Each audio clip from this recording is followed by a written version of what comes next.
Hey everyone, Jack here, Talk Norwich City. Hope you're all doing very well. Back for my West Ham preview today.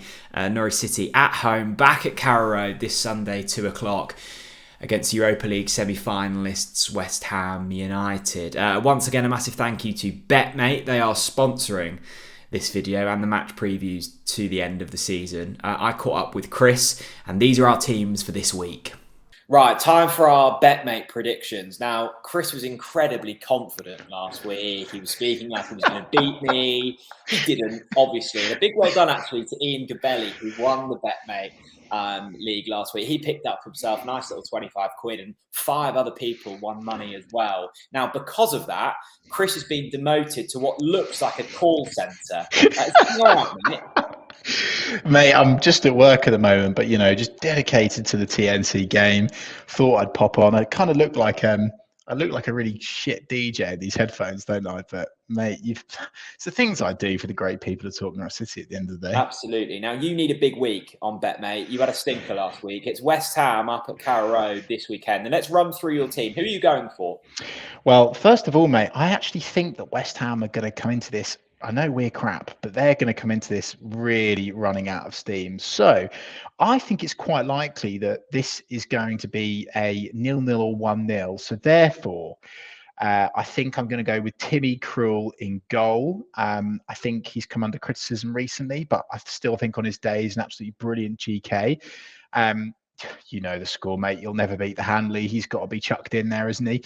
And then Kufal, I believe you pronounce it, for West Ham, bombing up the wing. I think that we could see some damage there done to Norwich City.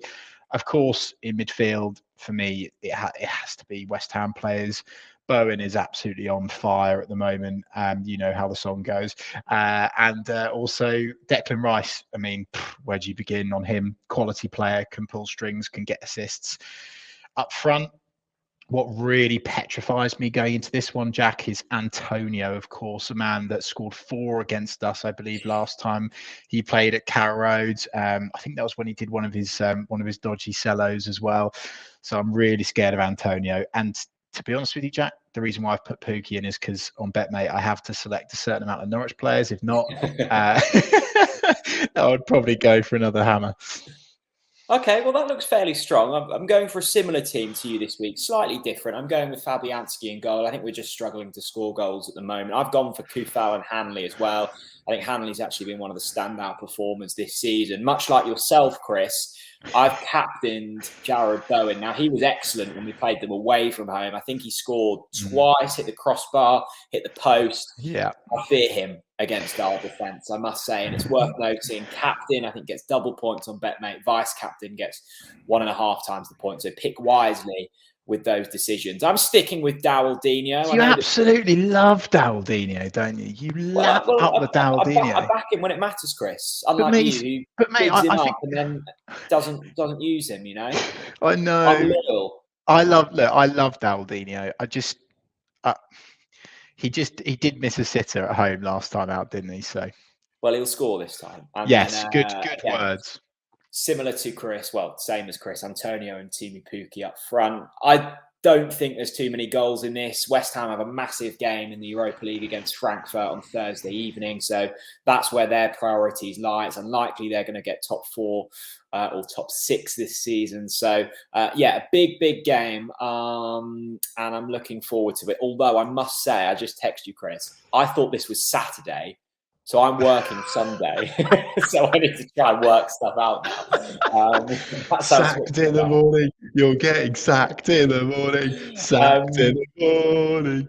There we go. Best of luck to everyone joining. This is how you get involved this week. Let me stick my head there. It's a £3 entry this week, but the payout will be bigger. £75 minimum pot, could be bigger. Go onto the BetMate app. The link is in the description to download and enter the code TNC-ham, TNC ham, to get involved on that one. But remember, I'm going to win this week, so maybe not. We'll see. Best of luck, everyone. Thanks very much. So there you go. All the info in the description to join our BetMate League. There were 30 of you last week and a good few of you shared the prize pot. The prize pot is bigger this week, so get involved for your chance to win some money. This is an intriguing encounter because arguably there's not too much left to play for either team here. I think all hopes of West Ham's season were pinned on the Europa League and they were unfortunate not to progress against Frankfurt. That would have been an exhausting, tiring, emotional experience for them. The scenes of that game at the end, I think, would probably take something out of them. So I'm not quite sure the West Ham we're going to be getting at Carrow, nor am I too sure on the Norwich City we're going to be getting. Dean Smith has talked an extremely good game in his press conference, saying that they're still up for the fight. There's still a lot to play for. They can still overtake Watford to go into 19th position. And that means extra finance for Norwich. Whether the players will be thinking that, I think, is a different matter. They've probably got eyes on the transfer market, wondering what their future looks like, especially the bigger money signings who may not want to be playing Championship football. And they've also got the thoughts of players returning. Now, Dean Smith has noted that Onel Hernandez, Jordan Hugill and Sam McCallum will all return to Norwich City to train next week. I look at those three names and think they'll all be involved in the Championship campaign next season. You've also got Todd Cantwell, whose future looks slightly uncertain at the moment. Now, I thought that there was an obligation to buy Todd Cantwell if Bournemouth were to get promoted. Now, they did that against Nottingham Forest in the week. But apparently they still have the choice. And of course, Todd's contract has been extended, so he may well return to Norwich City. So keep an eye on what happens with him. I would be surprised if Bournemouth wanted him, considering that he's hardly touched a ball for them since he's gone there on loan during their sort of promotion push. So it's going to be very interesting with him. The injury news is that Kenny Mclean and Josh Sargent are both out until the end of this season for different reasons. Two players who, again, I think's future looks relatively uncertain. I can't imagine Josh Sargent will be leaving, but will he be the player that we thought we'd signed in the Championship? I'm still not sure. I haven't seen enough from Josh Sargent to even believe that he'll be a prolific goal scorer in the second flight. Kenny Mclean is another one who is good in the Championship, I guess, but isn't getting any younger, has worked hard. I think in terms of effort, he's certainly one of the most influential players in that area, but quality-wise has been severely lacking in the Premier League. And you're at this point in the season where, as I say, there's uncertainty. I certainly wouldn't be placing money on it because there's just too many variables at the moment. You've got West Ham, who are incredibly thin. They've picked up lots of injuries, particularly in the defensive areas. So I can't imagine we'll be seeing a performance that replicated theirs at the London Stadium when they were really impressive in victory. And that also came at a point in our season where I thought we were really starting to click.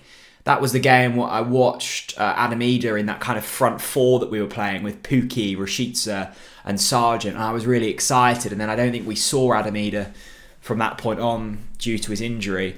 I don't know how to take the rest of the season. I must admit, I thought this game was Saturday for about 2 weeks. So that shows how switched off I am to it all. I think attention now turns to how we prepare for the Championship. It's interesting to see that we've already got some pre-season games lined up. I'd be inclined to play the players that we think will be here next season, the loanees, the likes of Matthias Norman and Brandon Williams. I probably wouldn't be featuring. The only way that they would get into the team is if they've made such a big impact that it would be silly to drop them. I don't think either of them have. I've been relatively impressed with Brandon Williams. I think he's a likeable player, wears his heart on his sleeve, but I do think Dimianulis is a better defender. And Matthias Norman was probably one of our best players for a month and then has just completely gone off the board. I've been really disappointed with his output over the past month or so. I don't know about this game. I don't think there's going to be loads of goals. You've got a player in Timu Pukki who I've been impressed with throughout the season. I think once we've started to provide him with real service, he's looked really good, and it looks likely that he'll stay for the Championship next season. Not only has his contract been extended. There's been a few rumours that always seem to surface around this point in the year of him maybe going out to Turkey to play. Dean Smith seems to have quashed them in his press conference today, so that's hopeful. There we go. Let me know your thoughts on West Ham this Sunday at Carrow down in the comment section below. And a reminder, BetMate, the code is TNC-HAM. You download the BetMate app, links in the description, go to Join League, pump that code in, pay your £3, and you're in with a chance of winning some decent cash. Decent. There we go. Thanks very much for watching. Have a good day, everyone. Bye-bye.